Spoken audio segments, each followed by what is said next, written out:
A little over a week ago I kissed the top of our 7.5 weeks old baby's head.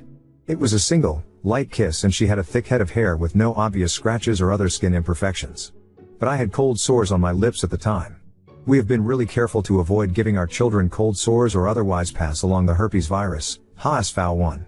We have maintained a strict no kissing on the lips or face rule between everyone and our children, and I do not kiss my wife on the lips or other regions while I have cold sores. But just a few hours ago our 7.5 weeks old baby was diagnosed with HSV-1. She developed sores starting from where I kissed the top of her head within 24 to 48 hours of the kiss. We weren't sure what the sores were initially, so we brought her to a walk-in medical clinic for assessment. They took a swab sample for testing and provided a prescription for topical, skin-applied, antibiotics while suggesting the sores could be due to a bacterial infection. But after 48 hours the sores were continuing to grow and spread across the top of her head. So we phoned the clinic and our family doctor, but they still had no test results. They then provided a prescription for oral antibiotics. But after 24 hours the sores were continuing to grow and were now across her forehead. We still had no test results, so my wife took her to our family doctor. But our family doctor did not know the cause of the sores either and suggested we take her to the Children's Hospital Emergency. We took our baby to Children's Emergency that evening. They took a look at the sores and listened to our concerns. They also took swab, blood and urine samples to try to determine the cause of the sores, bacterial or viral, and to determine if it had spread to other organs or systems. They tried to take a sample near the spinal cord as well, to check if it was in her central nervous system, but they were unable to collect what they needed due to her small size, 10 pounds, and movement during their attempts. While waiting for the results from the hospital, we were informed that the test results from the walk-in clinic showed only a culture of normal skin bacteria. But the hospital staff told this could be due to them collecting the sample from the surface and not opening up the sore to collect. She was admitted to hospital and started on 4 antiviral and antibiotic medication. After spending 48 hours in the hospital we were informed that she has contracted HSV-1 and that the sores may reoccur in the same region it started originally, top of head, or around the mouth. Different infectious disease doctors gave varying options on where the sores may appear in the future. They told us that she will need at least a week of 4 antiviral as she is too young to take oral antiviral. My mom was infected with HSV-1 when she was in grade 6, likely from her dad, and was hospitalized for a month. Apparently they thought at the time that she would die from it due to the severity of the response. And my older brother and I both were infected with HSV-1 around that same age or younger from our mom, but we have had only recurring cold sores with no other major symptoms. I seem to get cold sores almost exclusively when I have a lack of sleep and thus put stress on the body, leading to a compromised immune system. Now our little girl has them despite our best efforts, and it breaks my heart. We are concerned about it now being easier to spread to our other children, and the possibility of it spreading my wife's breast, which would affect her ability to breastfeed. Especially concerning if we have more children in the future. And I have found cold sores to be a cause of physical, emotional and social discomfort in my own life, so I am very sorry to have passed it along to my daughter. I had no idea that HSV-1 could be spread through contact with skin. Growing up I only heard of it being through mucous membranes, lip-to-lip kissing, sharing cups and utensils, etc., and a few years ago I read that it could spread to breasts or genitals despite not being HSV-2, genital herpes. Looking it up online now, I am seeing that they suggest not kissing babies under 28 days to avoid causing neonatal herpes. But what I was reading did not make it clear that kissing any part of the baby could spread the virus.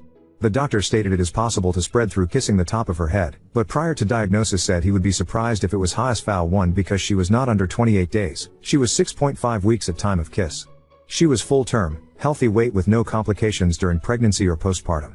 According to the info I found online, herpes on an infant or child can have life-changing consequences aside from the sores, such as blindness and brain damage, and can often be fatal. Apparently the majority of the general population likely has herpes, but a lot of people are asymptomatic, i.e. have never had any cold sores. And herpes can be spread within the body or to others whether or not there are sores present at the time, although it makes it more likely to spread to others if there are sores. My wife informed of a case. There is at least one article online from 2008 regarding it, where herpes had spread to an infant and they were hospitalized. But a week after the infant's sores were no longer present, the baby died due to the virus spreading within the body. So I am sitting here in the hospital full of regret over that single kiss, and hoping that she is able to make a full recovery.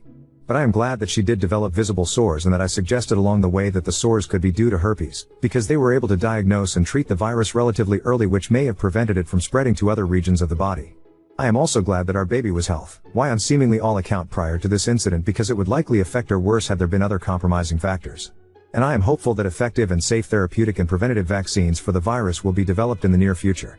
I do not want to cause unnecessary or excessive fear among others, but I want to share my experience and raise awareness of the risk. I wish I knew what I do now a couple of weeks ago. I would take back that kiss in a heartbeat. I would like to thank those who have shared their support, information and experiences. I appreciate your kind, constructive words and I hope you are doing well. Smile. I would like to point out the following regarding this post. 1. I am not a medical professional. My username was the first randomly offered username by Reddit and I didn't care to change it at that time. I did not mean to suggest that I am a paramedic. What I am and have been explaining is my current understanding based on my own research and experience and those of others who have shared. 2. Patches and medication may be available to you which can decrease the risk of spreading the virus or showing physical symptoms. It would probably be a good idea to talk to your doctor if having herpes causes you to have sores or seek therapy if it causes you depression. 3. If you are reading this at this point in time, chances are you carry the virus too according to some estimates/research. You often need to be tested specifically for HSV-1 to know whether or not you are a carrier due to the majority of people, babies and adults, being asymptomatic, never experiencing sores. 4. Having sores puts you at a greater risk of transmitting the virus to other people or having it spread to other locations on the body, but a lack of sores does not make those events impossible. And its spreading within the body is common for infants especially when left untreated and can often be fatal. One estimate shows a 25% death rate estimated for the United States currently even with treatment, or cause disabilities if it spreads to other organs or the central nervous system. 5. Infants may experience symptoms such as lethargy, exceptionally sleepy or fatigued and sluggish, difficulty breathing, irritability, high or low body temperature, having a larger abdomen size than normal, or seizures when infected with the virus. If an infant experiences these symptoms or what appear to be herpes sores are present, you should contact your doctor or seek emergency services immediately. 6. The virus can be spread through contact with skin on any part of the body, although infection is much more likely to infants, areas with damaged skin or open wounds, and mucous membrane areas, i.e. lips, mouths, breasts, genitals, eyes, noses and ears. 7. The virus can transfer to others without a person touching them directly. Sharing food, drinks, utensils, or otherwise contacting an infected area can transfer the virus. 8. Once infected, the HSV-1 virus remains within the body for life. This may or may not be true for all forms of herpes. 9. Stigma surrounding herpes and its transmission is preventing honest and open transfer of information on the topic. 10. Showing affection for those you love is natural and needed, but should be done in a manner that does not put yourself or them at an increased risk of negative consequences. 11. I kissed my daughter on the hair at the top of her head. She was born with a full head of hair which is still there and she did not have any obvious damage to the skin at that area. 12. I deeply regret kissing my daughter when, as a baby, and where, semi-exposed skin, I did, but I did not know that transmission through skin on any part of the body was possible. My understanding at the time was that active HSV-1 sores can transfer to others when the virus touches lips, breasts or genitals only. I do intend on discussing management of the virus with my doctor soon to see what methods may be available, safe, and effective for me in my efforts to reduce the risk of spreading the virus. My mom kissed us on the lips frequently growing up. We would kiss her lips and share drinks with her as long as she did not have an active sore. When I was 14 years old or so I told her I did not want to kiss her on the lips anymore. She expressed her sadness regarding these wishes and said that I must not love her anymore. I do not know exactly when or how I was infected. Cold sores were sort of accepted as being normal within my family, despite my mom's extreme reaction to the virus as an older child. And until recently we had other family members insist that kissing children and babies, including on the lips, is normal and needed and that it isn't a big deal to spread cold sores. When I say that the virus spread despite our best efforts, I do not mean to say that we did everything we could have and should have done. What I mean to say is that we were actively trying to stop the spread of the virus given what we had known at the time. Myself and my wife have done some of our own research regarding the virus at different points in our lives, yet we still did not know what we do now. If the results of my actions which I have shared here is expected to you given the circumstances, I am glad. But my target audience with this post is people who may not have expected what we have experienced. Update 1. To summarize, I kissed the top of our 6.5-week-old baby on the top of her skull while I had a cold sore and it resulted in her being infected with herpes, HSV-1/the cold sore virus. I did not know that infection could occur through regular skin. Growing up I was only taught that it could spread through contact with the mouth or lips, and I only learned about infection being possible to genitals or breasts as an adult. Prior to the kiss, I think I may also have been unaware about the seriousness of infections to babies and was trying to prevent its spread to our children solely based on the discomfort and embarrassment I endured in my own life as a result of developing cold sores. Our daughter was provided with 4 antiviral treatment for 1 week in the hospital before we were discharged.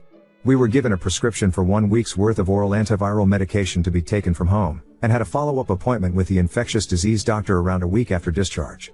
Although they were unable to take a sample of spinal fluid to check if HSV had spread to our daughter's central nervous system, they thought that the virus was likely only skin deep in her case. And we were told that we would need to come back to the children's hospital immediately if the sores presented themselves again, I assume at least until she is 1 or 2 years old. Our daughter has had 1 or 2 outbreaks of HSV-1 since we initially left the hospital. The first of those outbreaks was around 3 weeks after leaving the hospital and resulted in a hospital stay overnight, followed by about 2 months of oral antivirals to be provided from home.